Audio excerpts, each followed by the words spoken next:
Shana Tova. I like to hear the shofar blast, sometimes slow and sometimes fast. I like to hear the shofar blast. Happy, happy, happy New Year.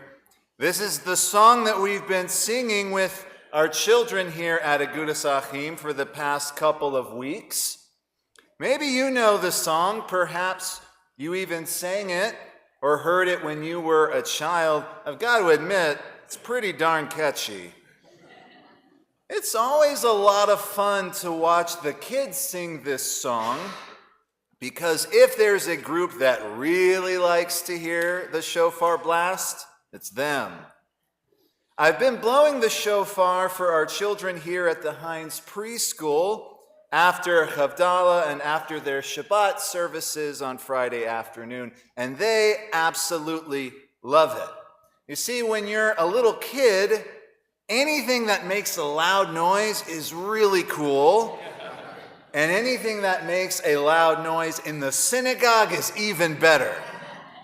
So if you're in pre-K here, and you get the rabbi to make a booming sound out of the ram's horn, shofar so good. Now, while I love blasting shofar for our children, personally, I have an interesting relationship with the shofar. Think of it more like a working relationship. The other day, after I had blasted for the kids at Havdalah, one of the little girls in the pre-K class asked me the cutest question. She said, "Rabbi, do you like to hear the shofar?" And when she asked me that, I had to pause for a moment because I realized no one had ever asked me that question before. Isn't that interesting? I guess as Jewish clergy, everyone, even myself perhaps, everyone just kind of assumes that I like to hear the shofar. But I'd never really thought about it before. Do I like it? Now, I'll tell you what I should have told that little girl. I should have told her, "Why, yes, sweetie, I love to hear the sound of the shofar, because it means that we are heralding in Rosh Hashanah, which is the Jewish New Year, and tradition states that God will write us in the Sefer Chaim." And I should have said something rabbinic like that. It's a great opportunity for an excellent teaching moment. I would have sounded so rabbinic. I would have seemed so important. But I didn't say that. I guess I was still in a little bit of shock that no one had asked me that question before, so I said the exact wrong thing, and I answered her honestly. So if you'll bear with me a moment, let's replay this embarrassing scenario for everyone. Here we go. Cute little girl asks me, "Rabbi, do you like to hear the shofar?" I answer, "Well, it's complicated." It's complicated? It's complicated. Who tells a kid that? That poor little girl, she didn't even say anything back to me, and rightfully so. She just gave me a puzzled look and walked away. It's complicated? What's wrong with me? Ever since I told her that, I've been reliving that moment in my head, trying to figure out why I would say that. I guess being a Jewish professional gives you a new outlook on ritual items like the shofar. I remember my mentor, Rabbi Felipe Goodman in Las Vegas. He would always tell me, he'd say, "Jonathan, my favorite shofar blast is the one at the end of Yom Kippur, because it means that I don't have to think about the high holidays for a whole other year." Maybe that's it. Perhaps the sound of the shofar means that I know I'll have to focus on all the preparations and all the stress that comes with this holiday. Or maybe I know that Jewish tradition itself has a complicated relationship with the shofar, and subconsciously I'm channeling those feelings of elation and confusion all at once. I'm not quite sure. All I know is that It's complicated. This morning, I'd like to share with you a very famous midrash about the shofar, and I'd like to tell you a personal story about how that midrash affected me in the most unlikely of ways. I'll begin by telling you that the sages describe in this midrash that when it came time for the Israelites to receive the Torah at Mount Sinai, they had actually overslept and were in danger of missing the whole giving of the law. It was only after God sounded the blast of the shofar that the people woke up and were finally aware of the covenant they were about to receive. If I'm being honest, I've never really been a fan of that midrash. It's always left me a bit skeptical. How could anyone sleep when God was waiting for them on the mountain? Perhaps, as I said earlier, it was complicated for them as well. I thought of this midrash over the summer when I was finally able to make it back to Israel.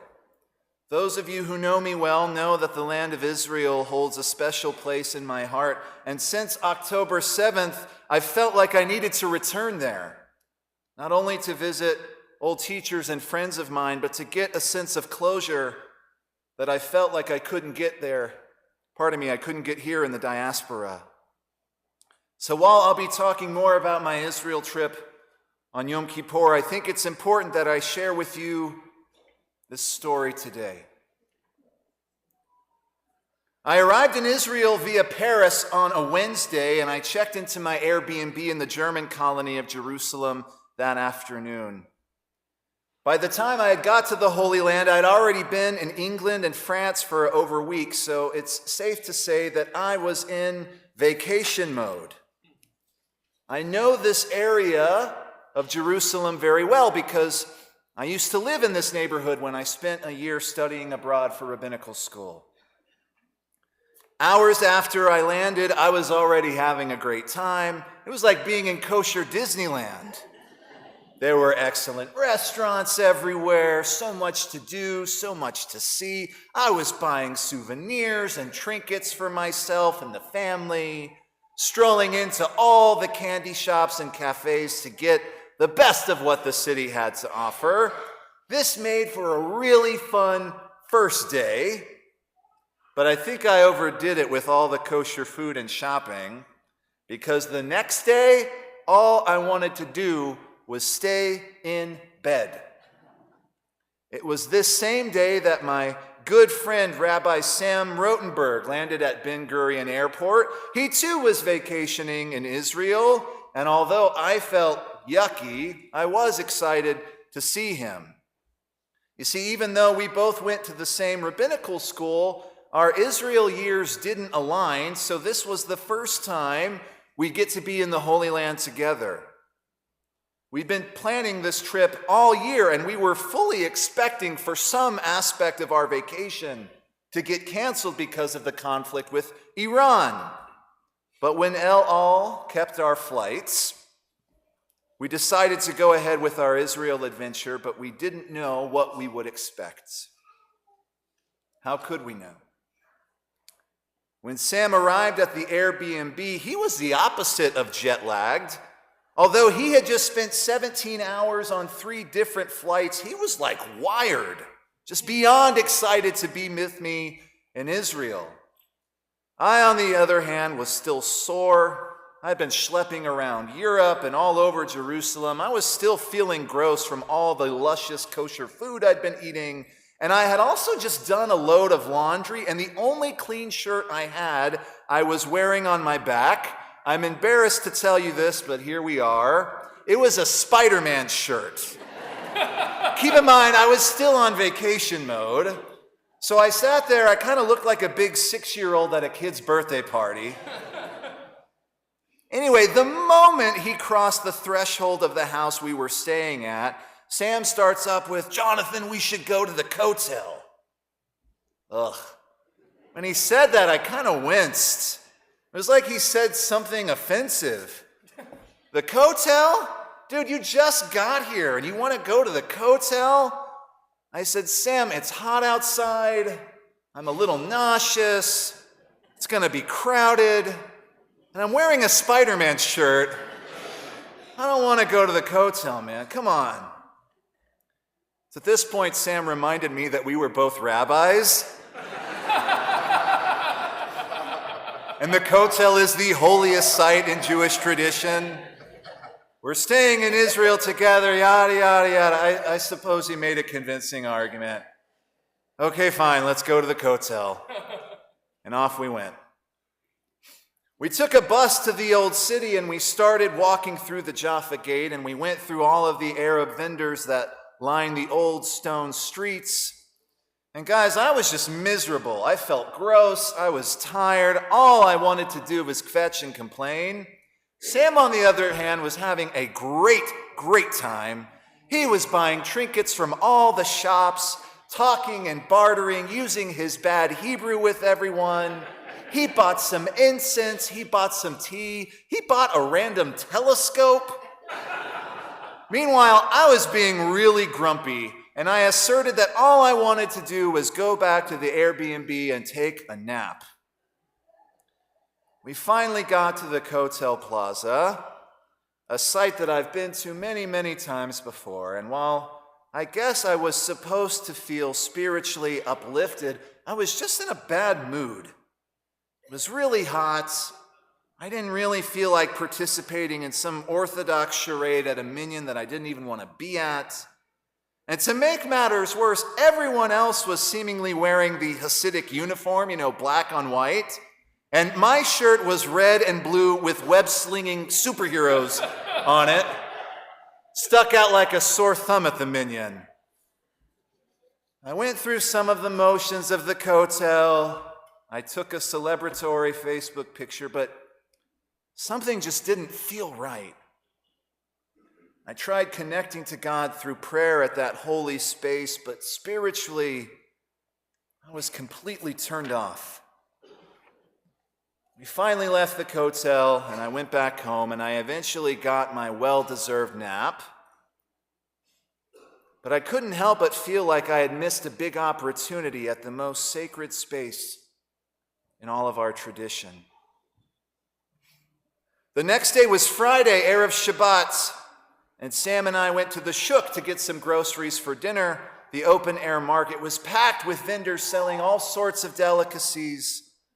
We bought amazing dishes that I could only dream about here in America. And then it came time to talk about where we would attend Shabbat services that evening. We had all of Jerusalem at our disposal. We could daven at just about any minyan we wanted to go to. Where would we go? Without missing a beat, my bad mood struck again. I proclaimed, I don't want to go out tonight. I made my case like a lawyer. I said, listen, Sam, we're rabbis. We're always going to services. This is our one chance to have the night off. Let's stay in, eat this amazing dinner, actually rest a bit. The Torah tells us to rest on Shabbat, Sam. To be honest, I didn't think he would actually buy this nonsense, but for some reason he did.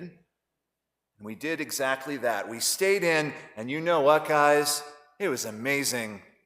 We made kiddush, we had a big meal, talked for a bit, and before I knew it, it was time for bed. So after we cleaned up a bit, I wished Sam a good night, and I went into my section of the house, into my bathroom, and I started brushing my teeth. And that's when I heard it. Now, you're going to think I'm ridiculous, but when I first heard the sound, I thought to myself, who's blowing a shofar outside my bathroom window? But it only took me a split second to realize that the sound I heard was not a shofar at all, but rather it was a missile siren. Friends, you are probably aware that there is a certain protocol to follow in Israel when you hear a missile siren. Well, you should know that I completely abandoned that protocol, not by choice, but out of pure panic. Although I knew the procedure, all I could think to do was run into the living room to see if Sam was okay. And when I got there, I found him sitting there on the couch, acting way too calm. The missile siren continued to blare and blare, and he just sat there, calm, cool, and composed. "What do we do?" I shouted at him. "Well, we're in the only room that doesn't have any windows or glass, so we wait here. There's not much that we can do," he replied. "That's it? We just wait here?" I screamed. "Yeah," he responded. And so we did. We just sat on the couch, waiting for what seemed like hours, but in reality, it was probably only just a couple of minutes. We waited while that awful siren continued to wail and wail, haunting us with its cry, unrelenting and terrifying. We waited, helpless and completely powerless, unaware of what was being fired at us and completely ignorant of who was doing the firing. We just sat there, marinating in fear, trying to think of all the horrible potential outcomes that could come next, while our families, congregations, and friends existed safe on some other continent, light years and miles away from us. And that's when we heard the next terrifying sound, a sound that I had never heard before, but when I heard it, I somehow instantly knew what it was.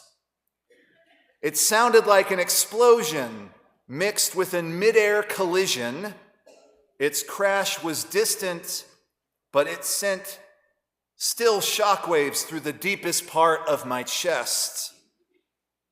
The Iron Dome, Israel's missile defense system, had shot the projectile out of the sky, and a moment later, the awful noise of the siren went off, and we were just left in complete silence.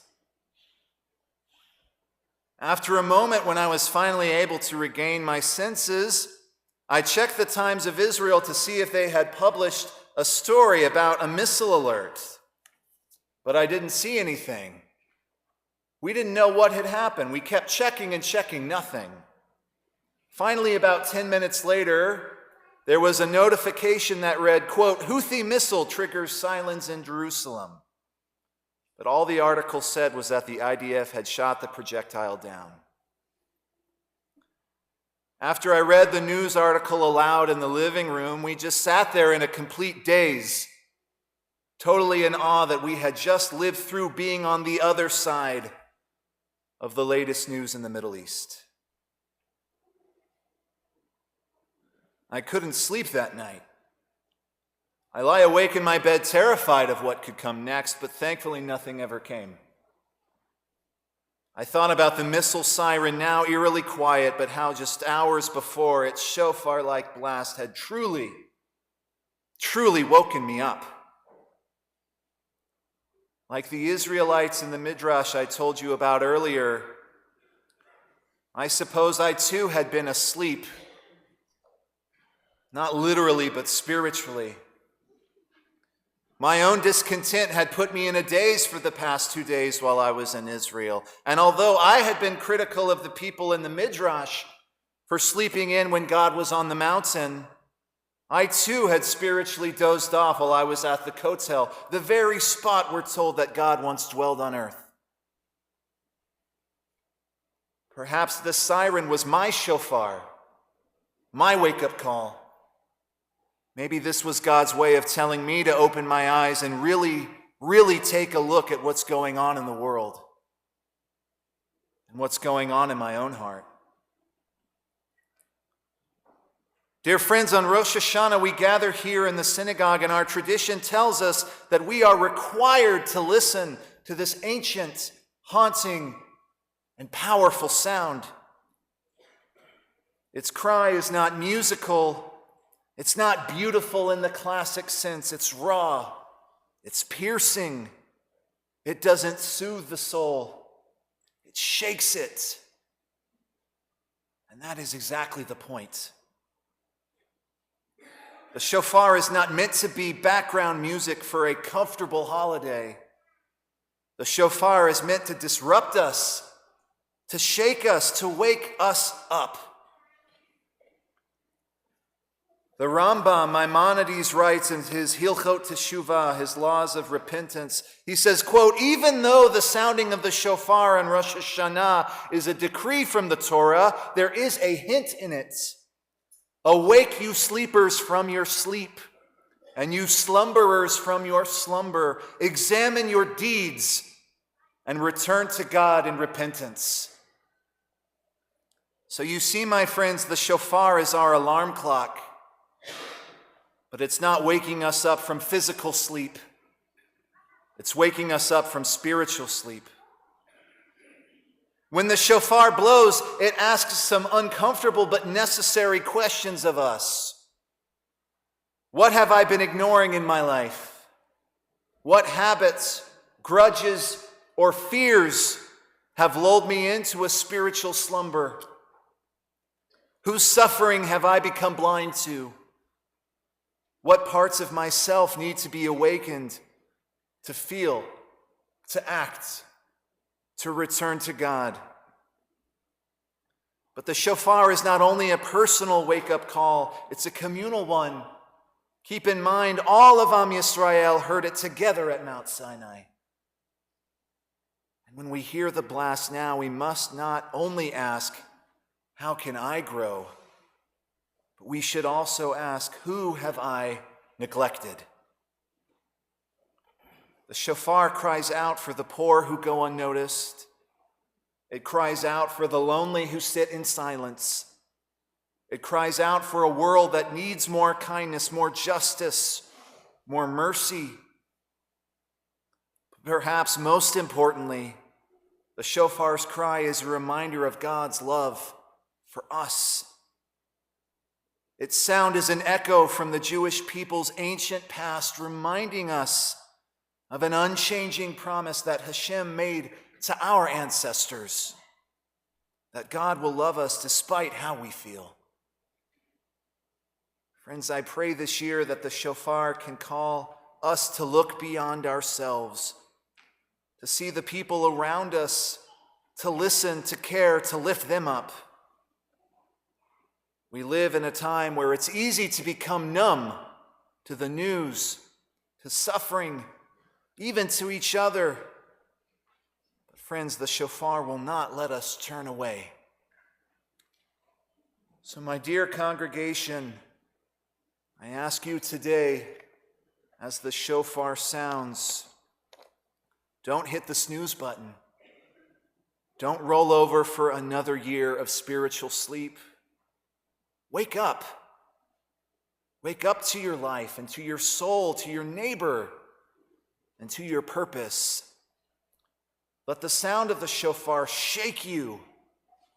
Let it break you open. Let it remind you of who you are and who you can still be. I'll conclude this morning by saying that God is waiting on the mountain for you. But you've got to be willing to open your eyes and look for him. And when you do finally wake up to receive God's call, you'll realize something so beautiful and so important. You'll realize that God's love is really not that complicated after all. Shana Tova.